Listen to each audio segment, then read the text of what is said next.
Mantap! Panci bukan cuma 20 hari, bisa sampai 60 hari ditahan. Mengikutinya. Wow! Oleh sebab itu, saya tidak jamin ya, tapi boleh saya bukan prediksi lagi. Sekarang kita meningkat dari prediksi ke exactly. Artinya sudah pemahaman yang frigid gitu ya, bahwa saya yakin. Nah, saya yakin ada penahanan. Bisa itu terjadi nanti penahanannya di Polda ini, mereka punya hak penahanan itu 20 tambah 40 hari. Berarti kurang lebih 60 hari, 2 bulan kan. Jadi panjang itu. Tapi belum tentu itu diselesaikan 60 hari, lantas jaksa sudah koordinasi siap dilempar atau di tahap 2 kan namanya itu. Nah, kalau sudah di tahap 2 kan nanti hak kejaksaan lagi menahan lagi 20 tambah 30 hari, 50 hari kejaksaan mempunyai hak menahan itu. Jadi bayangkan itulah yang perlu dipertimbangkan penyidik dan kejaksaan. Katakanlah sekarang di tahap 2 kan. Jangan lupa kalau tahap 2 kan kemungkinan kan langsung diserahkan ke Kejati. Viral di media sosial teman-teman, ternyata pihak penyidik dan pihak kejaksaan sudah mempunyai hak untuk melakukan penahanan terhadap Roy Suryo CS. Roy Suryo dan kawan-kawannya selama 60 hari ke depan teman-teman. Terkait upaya pemeriksaan terkait tuduhan ijazah palsu dan fitnah yang dilakukan oleh kubu Roy Suryo CS terhadap Pak Jokowi. Serta ada juga pernyataan dari mantan rekan Roy Suryo CS teman-teman, sosok Rismon Sianipar yang lagi-lagi membongkar kejahatan dari Roy Suryo CS teman-teman. Semua tabiat Roy Suryo dikuliti, diungkap secara gamblang oleh Rismon Sianipar teman-teman. Tanpa berlama-lama, mari kita saksikan beberapa tayangan berikut ini. Saking bosannya penonton Opang Parbela menunggu bagaimana ujungnya kasus ijazah Bapak Joko Widodo ini, sampai ada yang menyarankan sama Opang Parbela, biar kutanya dulu sama orang pintar.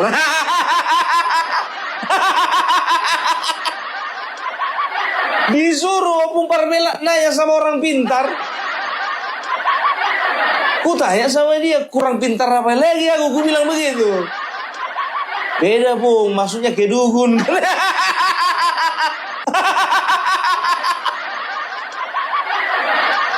Wajarlah netizen bicara seperti itu, disuruh Opung Parbela kedukun karena apa? Ya, udah nggak percaya lagi sama Polda Metro Jaya, netizen nggak percaya lagi sama kejaksaan, netizen nggak percaya lagi sama kuasa hukum. Gimana mau dibilang?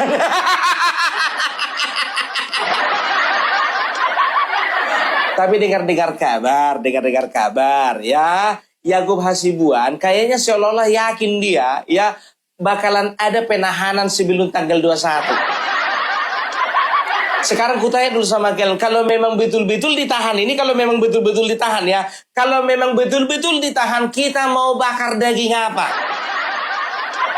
Daging kambing, daging sapi, atau daging babi?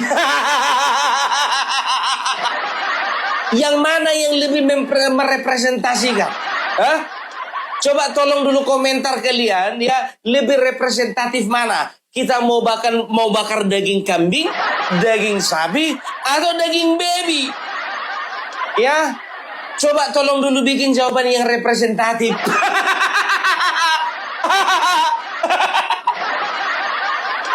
Kejam kali kau Opung Parbela. Daging lain kayak selain daging babi. Ngiri-ngiri biar tahu kalian, saking bosannya orang ini. Ada lagi biar tahu kalian ya. Ada yang bilang begini, Opung Parbela minta dulu alamat lengkapnya si Roy Suryo. Mau ngapain? Aku udah gak bisa tahan kesabaran, udah hilang kesabaran ke Opung Parbela. Aku bilang sabar mas, sabar. Mas emangnya di mana sih rumahnya? Di Banyuwangi.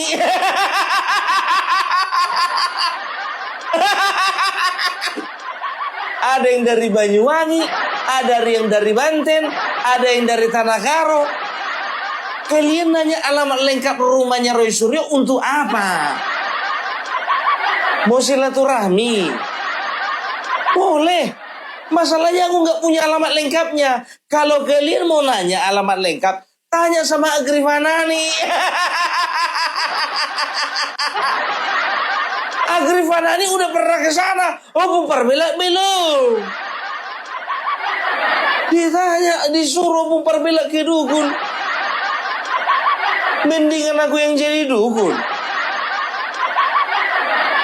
Sampai sekarang gak percaya aku sama dukun, biar tahu kalian.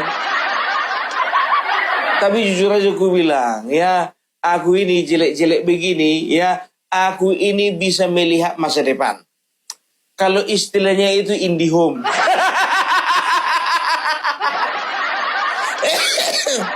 Opung Parbelak, kalau anak-anak yang punya kemampuan tahu masa depan, itu Indigo, bukan IndiHome. Ya begitulah kira-kira. Jadi kuputuskanlah biar tahu kalian, bikin ritual aku tadi malam. Begini-begini orang pintar juga ini. Ya kan? Dan tahu kalian, iseng-iseng ku telepon lah biar tahu kalian, apa namanya, salah satu orang pintar yang terkenal di Indonesia. Ku tanya sama dia, Mbah, bisa nggak telepon Mbah? Ku bilang begitu. Jangan Opung Parbelak, besok aja. Mbah, ini penting, Mbah. Besok aja. Nggak bisa sekarang, Mbah. Nggak bisa Opung Parbelak. Kenapa emangnya, Mbah? Gara-gara udah malam? Bukan gara-gara udah malam, Opung Parbelak. Iya, baru jam 9 baca Pak Ahmad tidurnya. Aku bilang begitu. Besok aja aku bilang Opung Parbelak telepon aku. Ngerti kau? Masalahnya di mana? Ini malam Jumat.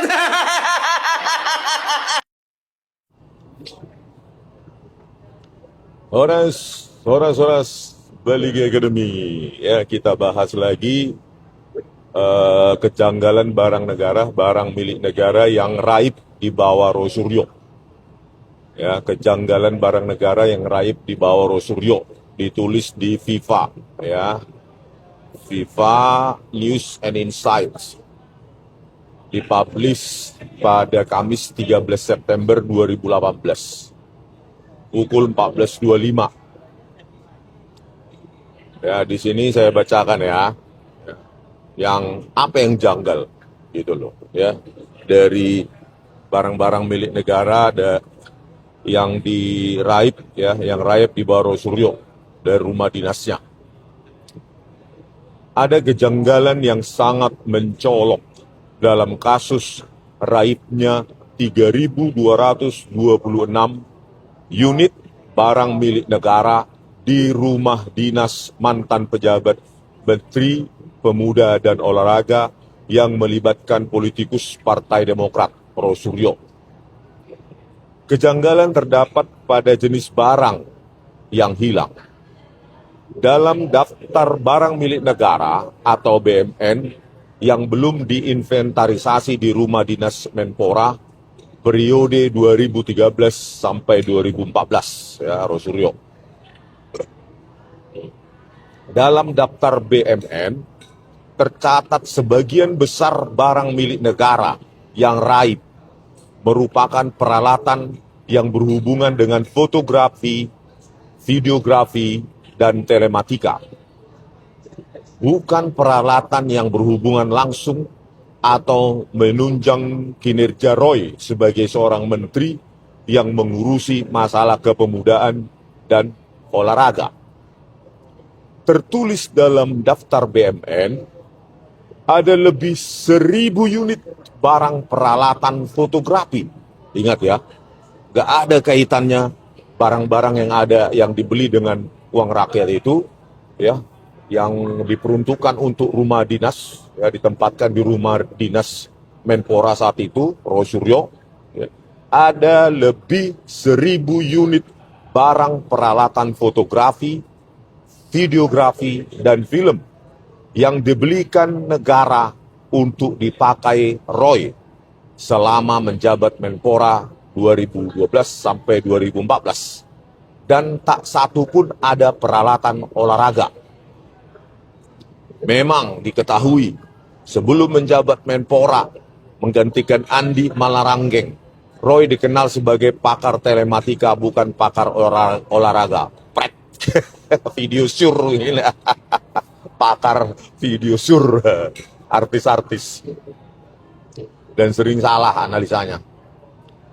Ya, fakta tentang BMN yang diajukan, ya, BMN sekali lagi barang milik negara yang dipakai oleh yang dibeli oleh uang rakyat ya, yang diajukan oleh Rosuryo untuk menunjang kerjanya semasa menjabat Menpora tidak sesuai dengan aturan yang tertulis dalam peraturan pemerintah nomor 27 tahun 2014 tentang pengelolaan barang milik negara atau daerah.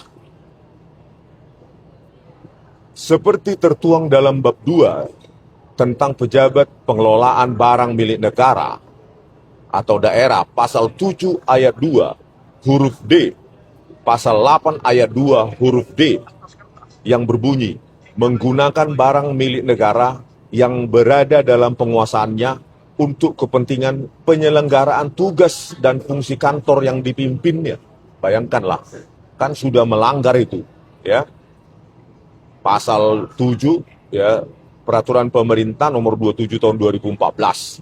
Pasal 7 ayat 2 huruf D dan pasal 8 ayat 2 huruf D yang berbunyi menggunakan barang milik negara yang berada dalam penguasaannya untuk kepentingan penyelenggaraan tugas dan fungsi kantor yang dipimpinnya. Apakah ada hubungannya lebih dari 1.000 unit, ya, lebih dari 1.000 unit peralatan yang dibeli uang rakyat untuk rumah dinas Rosuryo, ya, berkaitan dengan kepemudaan dan olahraga. Padahal 1.000 barang itu, 1.000 lebih barang itu berjenis barang fotografi, videografi, dan telematika yang dibawa kabur Rosuryo. Bukankah ini sudah diduga tindak korupsi? Kita akan laporkan ini ke KPK ini. Ya. Ya. Karena di dalam beritanya juga tahun 2020 Sekretaris Kemenpora juga nggak tahu mediasi itu menyelesaikan barang-barang ini enggak. Bukti pemulangan barang-barang ini enggak gitu. Nanti kita bahas lagi ya. Tiap hari kalau bisa kita cicil. Ya. Berikut jenis barang fotografi, videografi, dan telematika yang dibawa oleh Rosuryo, yang dibawa kabur Rosuryo. Ini tertulis ini FIFA, ya, fifa.co.id. Berikut jenis barang fotografi, videografi, dan telematika yang dibawa kabur Rosuryo. Titik 2. Tripod kamera dibawa kabur juga. Lensa kamera, tas kamera, lensa filter, lampu blitz kamera, kamera digital, kamera film, kamera pena, peralatan studio video dan film, peralatan studio gambar, peralatan antena SHF atau parabola, peralatan pemancar. Apakah barang-barang milik negara ini yang dibeli dengan keringat kita, rakyat, berhubungan dengan tugas dia sebagai Menteri Pemuda dan Olahraga? Yang gak ada. Dan itu ada di rumah dinas Rosuryo yang dibawa kabur oleh Rosuryo. Ya, peralatan-peralatan ini tahun 2018 masih ditagih oleh BPK. Kita harus tanyakan juga ke BPK apakah barang-barang ini, ya, sudah dikembalikan dan dilelang kembali lagi jadi uang rakyat, gitu loh. Bukan karena sudah ada penyelesaian antara dicabut gugatannya oleh Menpora Nahrawi saat itu langsung selesai barang-barang ini, kan nggak ada buktinya, gitu loh. Ya. Nanti kita tanyakan aja langsung ke BPK. Kalau nggak ada ya kita laporkan ke KPK, ya kan? Seterusnya dari FIFA.co.id juga, ya, ada judul di situ, raibnya kasur springbed Rosuryo seharga 175 juta. Nah, setelah saya baca di sini ternyata dari daftar tagihan yang ditagihkan oleh Kemenpora atas dasar laporan hasil pemeriksaan BPK itu bukan hanya satu kasur springbed, ya, tetapi ada 3 lainnya juga itu ditagihkan juga, jadi ada 4 selain kasur seharga 175 juta ini. Ya, ini kita bacakan ya. Nah, ini FIFA Co ID juga, FIFA News and Insights. Ya, raibnya kasur spring bed Rosuryo seharga 175 juta. Dipublish Kamis 13 September 2018 pukul 00.14 WIB ya oleh Bayu Widi Wicaksono ya, jurnalisnya. Ya, ini harus kita besarkan ini kasus ini. Enak sekali ya kalau nggak dikembalikan kemana itu kasur-kasur ini dan peralatan videografi, fotografi dan telematika yang dia belanjakan pakai uang rakyat untuk kebutuhan di rumah dinas dia yang nggak ada kaitannya dengan tugas dia sebagai Menpora saat itu. Ya. Nah ini saya bacakan. Kasus raibnya barang milik negara dari rumah dinas Menteri Pemuda. Ya. Jadi bukan dari kementerian, kantor kementerian, tetapi dari rumah dinas Menteri Pemuda dan Olahraga. Ya. Kasus raibnya barang milik negara dari rumah dinas Menteri Pemuda dan Olahraga saat digunakan Roy Suryo saat menjadi pembahasan hangat di masyarakat. Jadi viral saat itu ya. Mulai 2016 sampai 2020 ini. Jadi kita jangan lupa ini. Ya, sekarang sok-sok bermoral dia. Ya. Sok orang paling bermoral sekarang di TV-TV itu. Terutama karena barang yang hilang jumlahnya tak sedikit. Berdasarkan data di daftar barang milik negara, jabatan menteri, ada sebanyak 3.226 unit barang yang diduga dibawa Rosuryo saat meninggalkan rumah dinas. Di akhir masa jabatannya sebagai Menpora, era pemerintahan Susilo Bambang Yudhoyono. Ya. Dari pengamatan FIFA, Kamis 13 September 2018, di daftar BMN yang belum dapat diinventarisasi di rumah dinas jabatan Menpora, masa jabatan 2013 sampai 2014, barang yang paling banyak raib adalah barang yang berkaitan dengan fotografi, seperti kamera, lensa, dan peralatan lainnya. Selain itu, ada juga barang-barang peralatan rumah tangga lainnya yang hilang dan tak tahu di mana keberadaannya. Sampai 2018 tidak tahu keberadaannya. Contohnya adalah tempat tidur dan kasur. Ya, tempat tidur dan kasur. Dalam daftar BMN, Rosuryo tercatat mendapatkan fasilitas dari negara agar bisa tidur nyenyak dengan kasur yang harganya 175.725.000. Wah.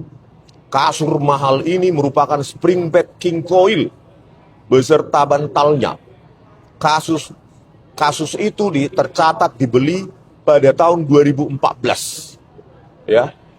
Kasur mahal ini 175.725.000 ini tercatat dibeli pada tahun 2014. Dengan nomor urut BMN 273 NUP 2.864. Nanti ini kita tanyakan ke BPK-nya. Sudah balik belum ini, ya kan? Dari ribuan item itu kita tanyakan satu-satu nanti. Dan hingga saat ini keberadaan kasur mewah itu masih misteri. Per September 2018, keberadaan kasur mewah atau spring bed king coil seharga 175 jutaan ini masih misteri. Dan Rosuryo nggak berani itu menjawab itu. Di mana king coil 175 juta itu? Roy kasur 175. Ya. Tak diketahui apa jenis spring bed king coil yang dipakai Rosuryo. Ya. Hanya saja dalam katalog king coil jenis spring bed yang seharganya mendekati kasurnya Rosuryo berjenis masterpiece. Di situs jual beli online, spring bed ini dibanderol seharga 163 juta. Wow. Ya. Selain itu, nah ini dia.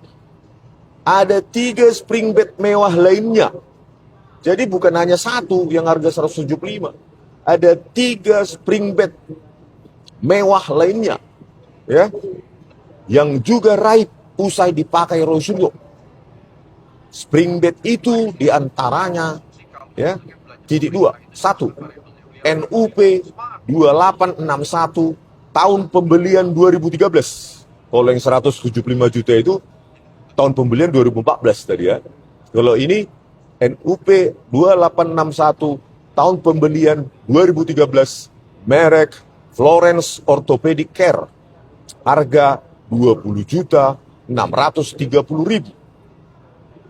2. NUP 2862 tahun pembelian 2013, merek Florence San Marino L180, harga 44.980.000.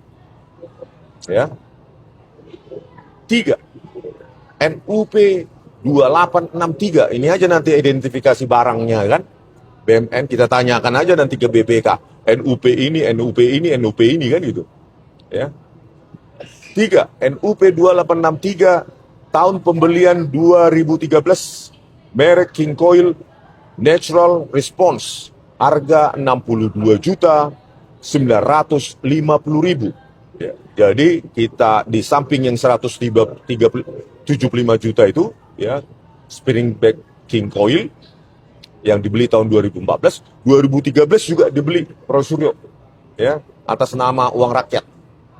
Total 20.600.000 ditambah 44.980, yaitu 64, sekitar 65.500.000. Ya, ditambah 62.950.000, berarti sekitar 128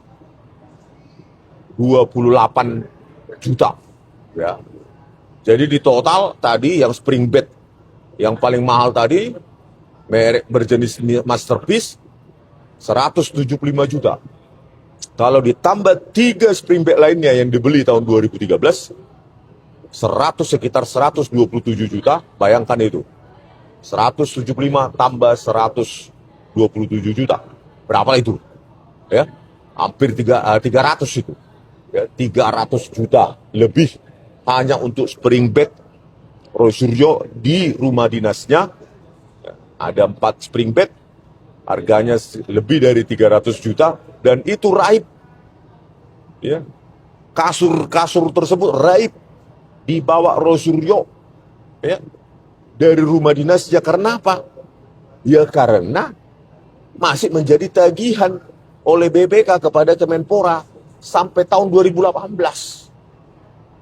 Jadi beginilah dulu cerita kita. Kita akan lanjutkan besok atau lusa kalau saya nggak capek, ya kan? Kita lanjutkan lagi, gitu. Saat kita kupas setiap barang milik negara, bahkan saya buat nanti data sainsnya, ya. Kalau bisa nanti setelah saya nggak sibuk lagi nulis, kita akan live-kan ke BPK. Kalau ini NUP ini ya, nomor-nomor barang ini nggak ada yang dikembalikan dalam catatan BPK, maka ini harus kita laporkan ke KPK orang ini. Seperti yang disampaikan di mass media itu, ada rasa dendam dengan Pak Jokowi, pernah tersandung masalah dan sebagainya. Ini kan saya sebagai masyarakat Jogja sebetulnya juga membiarkan, monggo itu haknya Mas Rowi. Cuma yang saya tuntut di sini kan dia berani menyampaikan di acaranya Aiman ya, bahwa Mas Rowi dalam mau nimbali, mau ketemu dan akan memberikan sabdo. Ini saya sebagai kerabat keraton nggak terima. Nggak terimanya itu karena itu informasi tidak benar atau seperti apa? Dalam waktu dekat, karena UGM itu kan di bawah wali amanah. Ya. Ada nanti beberapa senior dari Jogja, ya, termasuk Prof. Sofyan Effendi, Pak Tiasno Sudarto, itu akan ketemu dengan Ngarso Dalem, dan Ngarso Dalem juga akan Sri Sultan akan membuat sabdanya untuk ini. Sangat tidak benar, tidak mungkin terus Dalem akan memberikan komentar. Itu karena beliau kan netral sama ini. Tidak memihak semua pihak. Intinya juga sudah jelas bahwa sak karpe kono wae ini tanggung bawa jenengku gitu. Nah, kadang-kadang terus digoreng di mas media online dan sebagainya, ini kan kurang etis gitu loh.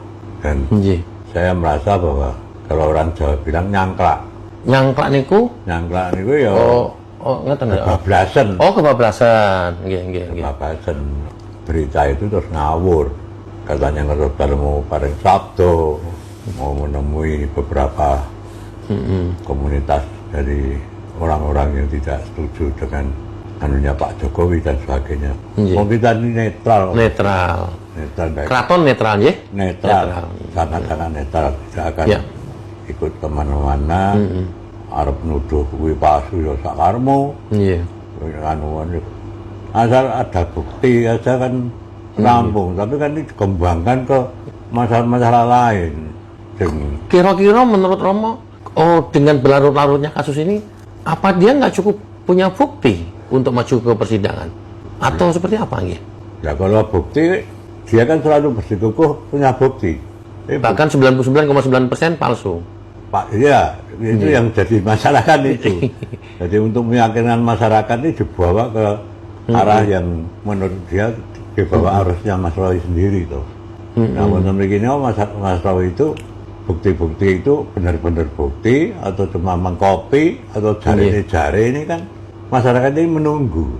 Kalau memang itu terbukti Mas Roy itu buktinya kuat tentang keberadaan ijazahnya Pak Jokowi dari Gajah Mada sampai SMA sampai SMP dan sebagainya, sudah saja dari pengadilan ini segera ini dituntaskan. Ya. Gitu. Harusnya cepat-cepat berani proses ke pengadilan. Tapi faktanya kan malah diulur-ulur terus. Muncul dimunculkan lagi baru. Nah, yang katanya ngajuin saksi ahli 5 orang, terus masih gugat lagi ke KIP, gugat lagi ke MK, kan ini ngulur-ngulur waktu terus niki. Seperti nopo, Romo. Terus terang mawon, saya bosen nonton TV tentang itu. Jadi, sing dianu ono wae dan ini loh apa gesturnya Ray Suryo ini kan. Kalau saya pribadi ya mungkin banyak yang sama. Ada melihat ada kejengkelan, ada sedikit rasa mangkal, wong kok sinis kok ngomong gitu loh. Dengan cengenges-cengengesnya dia, dengan versinya dia membantah, menyepelekan orang yang diajak bicara, sampai seperti itu. Ini tidak mencerminkan bahwa Mas Roy Suryo ini orang Jawa. Tengah sendiri pun itu menghina loh. Leres. Gitu. Sinis gitu. Leres. Dengan mimik yang seperti itu, saya pribadi memang iki kok ngomong ini tapi kayak ada sesuatu yang ngremehke wong. Ngremehke wong, dia juga istilahnya bisa dikatakan bahwa orang itu harus percaya sama omongan saya. Saya punya bukti dan ini buktinya nanti akan saya keluarkan dalam sidang dan sebagainya. Nyatanya di sidang gagap. Iya, beti. Itu tadi dilontarkan sesuai alur hukum yang ada, diikuti, tunjukkan di situ di pengadilan nanti gimana gitu. Nah saat ini kan yang saya terima kan seolah-olah bukti-bukti yang ada di kepolisian, di kejaksaan ini kan direkayasa gitu. Tuduhannya Roy Suryo kepada penyidik seperti itu.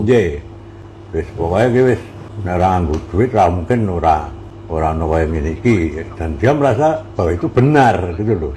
Nah ini digoreng. Lama-lama ya seperti saya ya bosen nonton TV seperti itu. Adanya cuma rame gitu, ayal-ayalan. Dan betul jelas ayal-ayalannya sing diayal-ayal opo. Wong saling saut-sautan tumpang tindih omongan. Saya sendiri kan udah masalah itu untuk sampai saat ini dua kali acara Iman tentang itu yang menningali bro. Karena isinya yang mengayal-ayalan, budak benerin Dewi kabeh dan sebagainya. Tapi dari peristiwa Roy Suryo ini, yang notabene-nya Roy Suryo itu KMRT kerabat keraton seperti nopo menyikapi ini Ki? Kalau Roy Suryo itu bukan kerabat keraton Jogja ya. Dia itu dari Pakualaman. Pakualaman.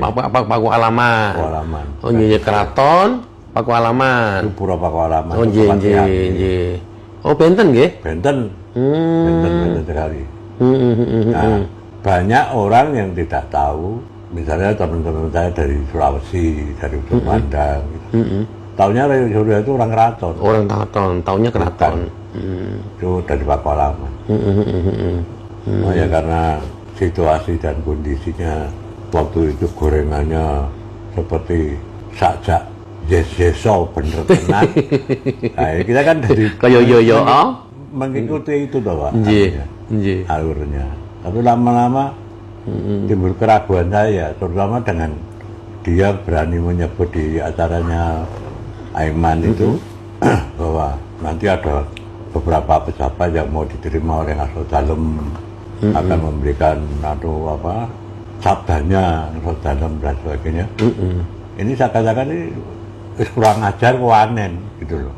Jadi kayaknya ini bola panas ini sudah ditontarkan untuk meyakinkan pada masyarakat luas bahwa Ngaso Dalem pun setuju dengan apa yang dikatakan Roy Suryo itu. Padahal boten tidak ada. Ini kok respon pun seperti apa? Respon Romo atau respon kerabat keraton yang lain tentang pernyataan Roy Suryo yang di salah satu TV nasional itu? Pernyataannya dia seperti itu, responnya apa? Ya ngawur Mas, ngawur. Dalam nggak mungkin ngurusi urusan resek-resek seperti itu. Resek loh ini anunya, isu-isunya itu resek.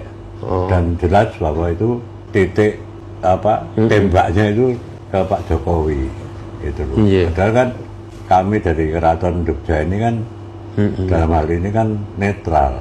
Mau dilontarkan itu ijazah palsunya itu benar atau itu salah. Monggo-monggo kan itu kan semuanya mengalir dari segi hukum yang akan membuktikan. Betul.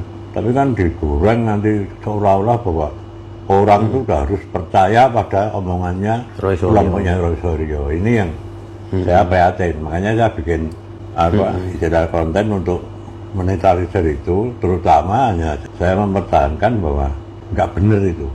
Pernyataan Roy Suryo itu. Nah itu ya guys ya, bagaimana pendapat kalian setelah melihat beberapa video-video tersebut teman-teman? Tulis pendapat kalian di kolom komentar dan nantikan updatean video kami selanjutnya. Wassalamualaikum warahmatullahi wabarakatuh.